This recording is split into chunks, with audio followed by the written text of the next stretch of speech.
My brother-in-law, Tim, who treated me with so much kindness, just like a real brother, passed away.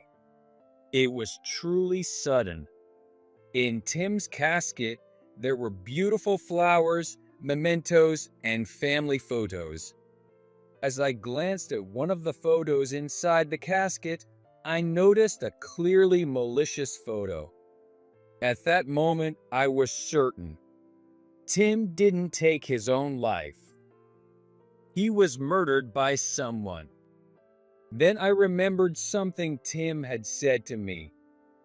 If anything ever happens to me, I couldn't just sit still and dashed out to the company. Yes, that's it. I ran as fast as I could and finally reached the company where. My name is Mike Murphy. I'm just an ordinary office worker. A few years ago, I married Emily, who works at the same company, and we've been living a happy life. However, Emily is not an ordinary office lady. She's the daughter of the company's president. When you hear president's daughter, you might imagine someone snobby and spoiled, but Emily is the exact opposite. She's calm and kind. She's always smiling and has established herself as the soothing presence in the office. Everyone says, when you're feeling down, just look at Emily's smile and you'll feel better. Since I'm just an ordinary office worker who happened to marry the president's daughter, my colleagues and other employees often tease me, saying, "You'll be the next president, won't you?" But of course, such a story-like scenario is highly unlikely. 95% of the time, I don't even think about it. That's because Emily has talented brothers. The family of the president, John Smith, has 3 children. The eldest is Tim, the second is Emily, and the youngest is Alex. Naturally, the whispers about the next president candidate often revolve around Tim and Alex. It would be easy to say it's because they're the president's sons, but that's not the only reason. Both of them are exceptionally talented employees. Tim and Alex work in different departments, but they consistently top the performance charts in their respective areas. They're probably sharing their achievements, competing with, and challenging each other to improve. Of course, there are other capable employees as well. But for now, there's no one who can match up to those brothers. On top of that, being the president's sons, it's only natural that one of them will be the next president. So, as a son-in-law, I don't see myself having a chance. Besides, even if I were suddenly appointed president, I wouldn't have the confidence to handle it. I'm that kind of timid person. In the same department as me, there's my brother-in-law, Tim. I've always been able to watch Tim's impressive work up close, so I know how hard he works to achieve those excellent results. Some people might call it riding on his parents' coattails, but I know that's not the case. Tim is incredibly kind, generous, and supportive. He really feels like my big brother. Even when I, a timid person, make a mistake at work and get down about it, Tim always notices and comes over to talk to me. Mike, what's wrong? You look down. Did something happen? That day, I had made a rather troublesome mistake and was feeling down about having to fix it one by one, with only an hour left before the deadline. At such times, Tim would always appear out of nowhere and speak to me. "Oh, Tim, actually, it's my first time handling a project like this. It's urgent, but this part here, everything's slightly off. I thought I had just finished it." Let me see. This. I did the same thing once and panicked too. Really? You did, Tim? It's not that surprising. Everyone starts as a newbie. Besides, something like this isn't as big of a deal as the mess I made back then. We can fix it quickly. Really? I couldn't believe that even someone as capable as Tim had made mistakes like mine, but he always offered kind words to encourage me. Mike, don't worry so much. Try doing this here. Yes, just like that. Now, see this? Yes, it's fixed. See? I told you it could be fixed quickly, didn't I? You're amazing, Tim. Thank you. Mike, you always make things seem so dramatic. Now, this should make it in time, right? Mike, as I've always said, if you have any concerns or things you're hesitant to share with someone, talk to me first. Though, like this time, we might not always solve it right away. I have the utmost respect for Tim. I can't thank him enough. Moreover, he doesn't treat me well just because I'm Emily's husband. He treats everyone this way. That's why he has earned the trust of the employees. Many employees rely on him, and he has resolved numerous troubles. His ability to handle situations flexibly is impressive. He's truly remarkable. All right, Mike, keep up the good work. Go for it. Yes, thank you. Someday, I hope I can be like him. Waving lightly, Tim left. As I watched him, he took a can of coffee from his desk and handed it to the janitor while chatting. Kenny, thank you for always keeping things clean. Here, this is for you.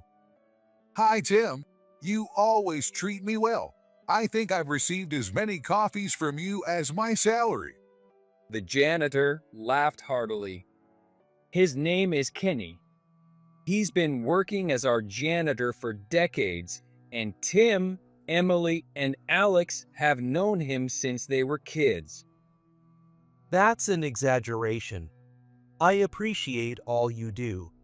How about we have lunch together on your day off? Tim, I don't want you to treat me or do anything special. Just talking to me and being kind like this is enough to make my job worthwhile. Really? Yes, watching you siblings grow up and become respectable is like watching my own kids grow. It's fun, though I guess the president might not feel the same. In our department, Tim is the only one who is so friendly with Kenny. I greet Kenny, but we don't talk much. Tim's kindness to everyone, including Kenny, makes me respect him even more. Growing up as an only child, I imagined how great it would be to have a brother like Tim. Also, Emily got married, right? I wondered what kind of guy she'd marry, and he seems so kind. He even greets an old guy like me, though he seems a bit timid. Suddenly, they were talking about me, so I listened more intently. He's a reliable and kind person who gets things done. Just as Kenny said, he's exceptionally kind. Well, if Tim acknowledges him, then I can be at ease. Tim, Emily, and Alex are all outstanding and respectable. But, you know, it's Alex. What's wrong with Alex? You see, Tim often talks to me like this, right? Alex used to be so sweet, calling me uncle all the time. But lately, when I greet him with a "Hey, Alex," he just glances at me and quickly looks away. And sometimes he even says things like, "How long are you going to be here?" or "You're in the way." He's excellent at his job, but his attitude. Why has he become so cold? I was listening intently since they were talking about me. Honestly, I've only met Alex a few times at my wedding to Emily. Since we work in different departments, I didn't know him well, but unlike my brother-in-law Tim, he seemed like a cold person. But Tim is so kind, and Emily is so gentle. Could their brother really be like that? It was hard to believe. One day, I forgot all about those rumors. Significant projects landed in my department. This project was said to have the potential to greatly influence the company's future. For a long time, employees had been wondering which department would handle it, and today, the president himself came to give us an overview. During his explanation, the president, John, said, If this project succeeds, I'm considering passing the CEO position to my eldest son, Tim. Hearing that, the employees, including myself, exclaimed, "Oh!" It's not that we dislike the current president, but if this project's success meant Tim would be the next president, we'd be thrilled. For those of us who have worked in the same department as Tim, having someone like him who genuinely engages with each employee and is considerate become the president would be a dream come true. The company's future would surely be secure. Our department, which admired Tim, united wholeheartedly to support him and ensure the project's success. At first, Tim said, Prioritize your work. but as days went by, he began relying on our enthusiasm. Tim, here are the results of the research you requested. Oh, thanks. Let's see.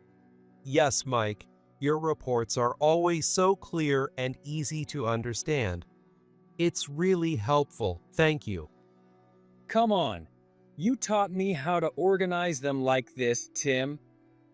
Sure, I taught you the basics, but here, you added your own touch, didn't you? These little details are important, and that's what makes your reports great. You noticed it, right? It's a bit embarrassing when you say it like that. There's nothing to be embarrassed about. Over the years, I've taught the same method to many people, not just you, Mike. Some might say I'm biased, but honestly, your reports are the clearest and easiest to understand. So be confident. I'm counting on you from now on too. Yes, thank you. No matter how busy Tim was, he never ended a conversation with just a few words. He always found something good about the person and praised them. This way, he motivated the employees and truly engaged with each one. Seeing Tim's attitude made us all want to work harder. About a month later, it was the day of the project presentation. Tim delivered a flawless presentation with confidence, earning a huge round of applause. The project was a success, and the president officially announced, I will nominate Tim as the next CEO at the upcoming shareholder meeting. We had all supported Tim, but this time, it was truly his character that led to the project's success. Tim, you did it. You're finally going to be the CEO. I knew you could do it. Mike, thank you so much. This success is because of everyone's cooperation, especially yours. I can't thank you enough. Tim, while being humble, had a sparkle in his eyes. Experiences like this don't happen often in a lifetime. Seeing Tim's genuinely happy expression moved me deeply. There's no need to thank me. Seeing how you work, anyone would want to follow your lead. Just then, a female voice called out. Hello. Looking towards the voice, I saw my wife Emily and my brother-in-law Alex. Seeing Alex reminded me of what Kenny had said about him, making me a bit wary. Hey, Tim. Oh, Mike, too. I heard about it. Amazing job. Congratulations, Tim. Emily and Alex, you came all the way here? I'm sorry, you must have work to do. Come on, Tim. Our family's eldest son becoming the next CEO is a big deal.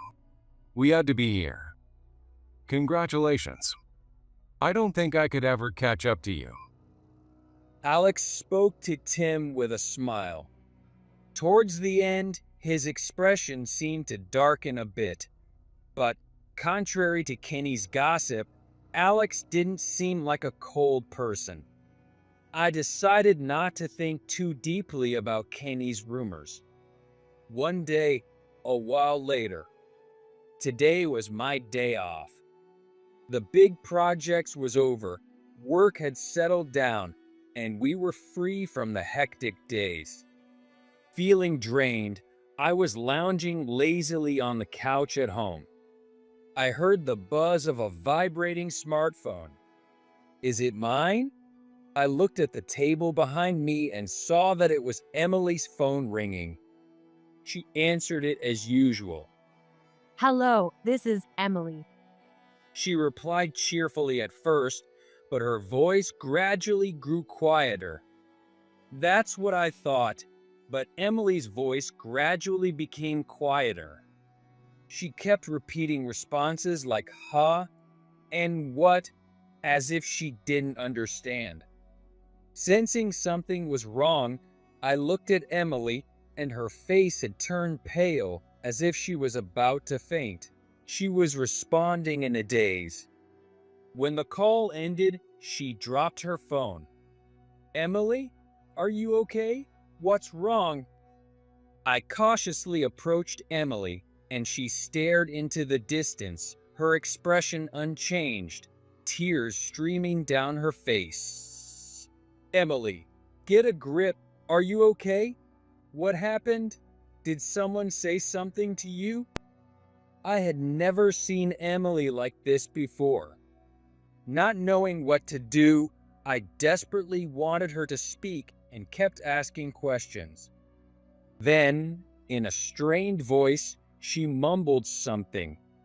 Emily, I'm sorry. What did you say? My brother Tim is dead. In a daze, I hurriedly put Emily in the car and drove to my in-laws' houses. I couldn't comprehend what was happening. Did Tim have a medical condition? No, I had never heard anything like that. Emily had never mentioned it either. Being told something like that out of the blue made no sense. My mind was racing, and I couldn't stop sweating nervously. What on earth had happened? The Tim I respected so much. When we arrived at my in-laws' house, my mother-in-law greeted us immediately. Seeing our pale faces, she seemed to understand why we were there. She invited us to sit on the living room sofa, and we sat down. It's about Tim, right? My mother-in-law said, and Emily and I urgently asked her what had happened to Tim.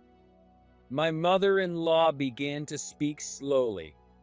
She occasionally teared up, looking deeply pained.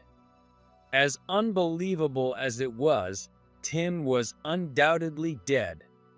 He had been found bleeding behind the company building and was immediately taken to the hospital, but he was pronounced dead on the scene. It appeared that Tim had jumped from the company building. There was a note, and from its contents, it was concluded to be a suicide. It was suspected he jumped because it happened in a blind spot of the security cameras. In other words, Tim jumped without anyone seeing. Tim, why did you do such a thing? With his appointment as the next CEO, the employees, and surely Tim himself, were looking forward to the company's future. Why now, just when everything was about to begin? But the dead tell no tales. Why he chose to leave this world so suddenly, I couldn't understand. Was Tim struggling with something?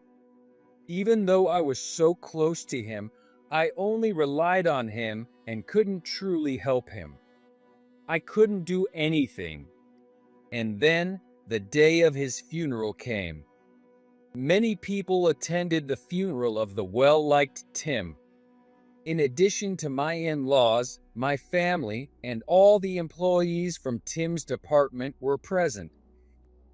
Kenny, the janitor, was also there, looking extremely upset. He had lost Tim, someone he was very close to. His grief must have been immense. Even now, a few days later, everyone looks somber. Part of me still thought that Tim might just walk into the office one day as if nothing had happened. I approached Tim's casket. Inside, along with Tim, were beautiful flowers and mementos. I wished he would wake up and say it was all a prank. As I looked at Tim's peaceful face and felt the deep sorrow overwhelming me, I suddenly noticed a family photo in the casket. I had heard that placing a photo in the casket means taking those pictured with you to the afterlife. I never believed in such superstitions, but if it turned out to be true and I lost anyone else, I didn't think I could handle it. I picked up the photo to take a closer look. It showed my in-laws, Emily and Alex.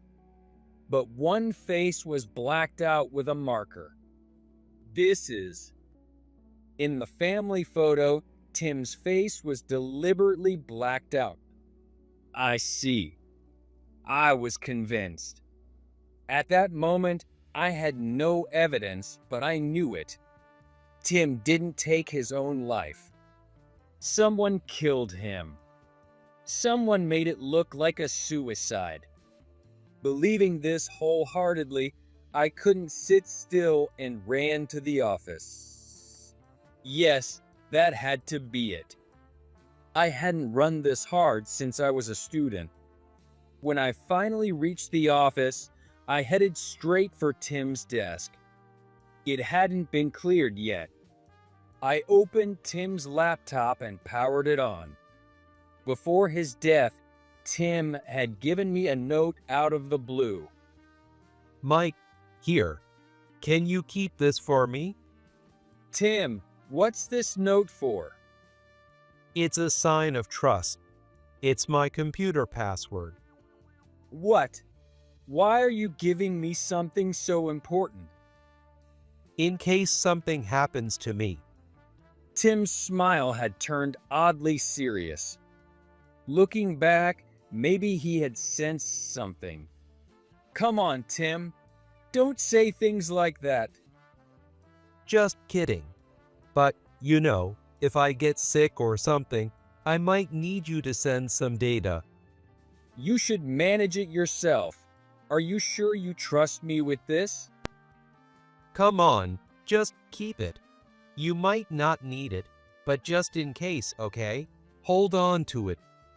If you insist, but I'm scared I might accidentally delete something important. I hope the day never comes when I have to use it. I hope so too. I quickly searched my desk drawer for the note Tim had given me. With trembling hands, I entered the password and started searching through the many files for any clues. I had completely forgotten that Tim had entrusted me with his computer password for an emergency. How could I have forgotten until now? I went through the files one by one, but they were all work-related documents. Tim had handled a lot of work, so there were numerous files. It seemed like a small chance. Just as I was about to give up, I found a 15-minute audio file. All right, I'll listen to this while continuing my search. I connected my headphones and played the audio. I could hear some rustling noises and then Tim's voice. And the person he was speaking to seemed to be Alex. Hey Tim, you gotta understand. Just because that succeeded doesn't mean I'm not the more capable one. Stop clinging on and give me the CEO position. Seriously, the voice I heard was Alex's, but it was filled with resentment, nothing like the kind and supportive brother who had celebrated Tim's appointment as CEO. Yeah, Alex, you are talented, and I think I understand what you're trying to say. So you're finally stepping down. Do you know how many years I've waited for this? No, Alex, that's exactly why I can't hand over the CEO position to you. Damn, you son of a. Tim spoke calmly, trying to reason with Alex. Even when Alex intimidated him, his tone remained unchanged. Alex, your skills are essential to this company. Many rely on your capabilities. But I love this company and the employees. I want to cherish them. That's why. Shut up. You keep spewing that nonsense. If you could protect the company with such naive thoughts, you might as well be playing house. Alex, please, think it over calmly. Fine. I got it. Alex, do you really understand? Yeah, it means you need to disappear from here. What did you say? I said, I'll make you disappear, so I can take over as CEO. That's the only way. Be ready, Tim. Footsteps fading away, the sound of a door closing. After hearing this, I immediately called the police. I explained the situation to the officers who arrived and rushed with them to the funeral home. Mike, where have you been? You ran off suddenly, and I was so worried. At least answer your phone. I was terrified something might have happened to you too. As soon as I returned to the funeral home, Emily ran to me, tears in her eyes. Emily, I'm really sorry. I didn't mean to worry you at a time like this, but I had to find out something about Tim. Emily, noticing the police officer standing beside me as I desperately apologized, gasped and bowed slightly to the officer. Something concerning. And you brought a police officer here? What's going on? Please, come with me for a moment. I led Emily and the officer to where Alex was. Alex, can we talk for a minute? I called out to Alex, who was sitting on a folding chair and staring into the distance. Alex turned his head towards me. When he saw the police officer behind me, his eyes widened slightly and he flinched, but then he asked suspiciously, What do you want? Alex, it was you, wasn't it? What are you talking about? You killed Tim. It was you, Alex. My voice, strained and desperate, came out louder than I intended. Everyone in the room heard me and turned to look. The room fell silent. Wait. No. What are you saying, Mike? You can't be serious, especially today. Alex quickly stood up, forcing a nervous smile. He acted as if he had no idea what I was talking about. Don't play dumb. There was a recording on Tim's computer of your conversation. You pressured him to give up the CEO position, and you even said you'd make him disappear if he didn't. As I spoke, Alex looked uncomfortable, but he quickly returned to his "I don't know anything" expression and started speaking smoothly. Come on, Mike, calm down. Even if I said that to Tim, do you have any concrete evidence that I actually killed him? Any records like that recording? I was stuck. Indeed, I didn't have definitive proof that Alex killed Tim. The room was silent. Desperately trying to think, I suddenly heard a loud voice from across the room. I saw it. Alex, I saw him. The voice came from Kenny, the janitor. Damn it. That old man, Kenny.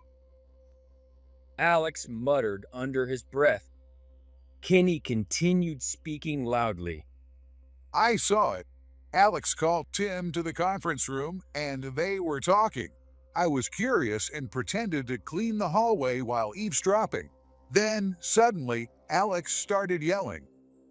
He said, "You damn brother, I'm more capable, yet you won't give up the CO position. I could just get rid of you right now."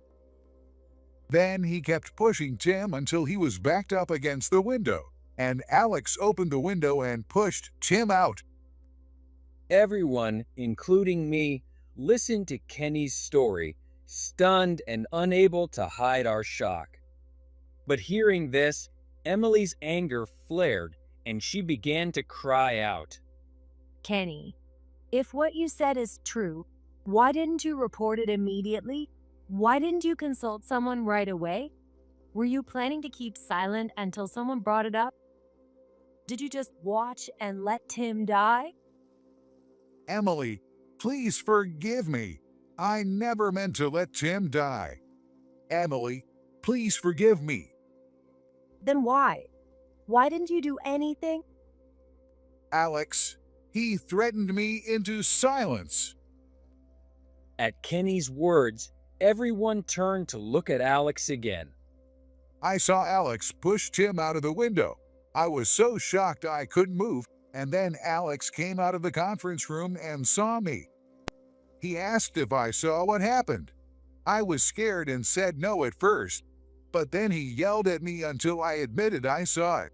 Then Alex said this to me. Don't you dare tell anyone about this. If you do, I'll get you fired immediately. And it won't stop at that. I'll make sure you can't find work anywhere else. And you won't be able to live a normal life. It won't just be you. I'll drag your wife and kids into this too. I'll make them fly like I did to Tim. I'm old. I've been a janitor here for a long time. If I got fired from here, I wouldn't be able to find another job easily, and I couldn't survive. And worse, my wife and kids could suffer because of me. So I was terrified. Looking back, I should have had the courage to tell someone. I'm such a fool. Please forgive me, Tim. Kenny collapsed into tears. Meanwhile, Alex looked guilty and stared at the floor. He muttered, "Damn it," and began to speak softly. I've been compared to my brother Tim all my life. Since we were kids, I could never beat him. It was frustrating. Why should I always be compared to him just because I was born a little later than such a talented guy? I could never win, so I worked insanely hard. I pushed myself to the brink of death with work. But no matter how well I performed and surpassed him, our parents always saw him as the CEO. Isn't that unfair? The best person should be the top of the company. So I told Tim that, but he wouldn't acknowledge it. He wouldn't step aside, so I had to make him understand. But he never did, so I had no choice but to get rid of him. I did it for the company, to keep it performing well and progressing. Alex. I interrupted Alex, who was talking about his jealousy towards Tim, and sat him down, saying I had something important to tell him. I found this document on Tim's computer. When I was going through the files, I found a message addressed to you. Please read it. I handed Alex the printed document. To Alex, if you are reading this, I am probably no longer in this world. I don't like to think about it, but... The document began with this line and contained Tim's thoughts on how he wanted Alex to lead if he became CEO. I want you to be a kind leader. Talent alone won't make employees follow you. Employees are the company's treasure. You're talented enough to do this. It shouldn't be too hard for you. So, be kind and considerate. If you can become such a person, I will gladly support you as the CEO. And if I could be there with you, we could grow the company together. As Alex read the letter from Tim, tears streamed down his face. Tim always praised you as being very talented, Alex. Hearing my words, Alex collapsed to the ground, crying loudly. Tim, I'm so sorry. He kept crying and apologizing. Alex was then taken away by the police. In the trial that followed, Kenny and I testified as witnesses. Kenny's testimony was decisive, and Alex was found guilty. Some time passed, and you might wonder what happened to the CEO candidate. Well, it came to me, with Tim gone and Alex serving his sentence. My wife Emily has been mentally affected by the whole incident and is currently on leave. Therefore, being the one closest to Tim, who learned a lot from him, I, Emily's husband, was promoted to department manager and became a candidate for the CEO. Honestly, I never expected to be in this position, so I'm anxious. Especially because Tim isn't here to consult with anymore. Tim, do you think I can do this? I muttered, holding Tim's photo. You can do it.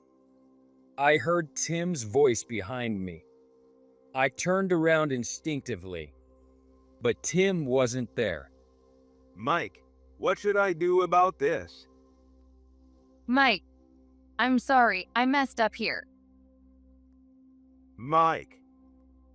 Mike, I prioritize being kind, supportive, and empathetic to everyone, just like Tim was.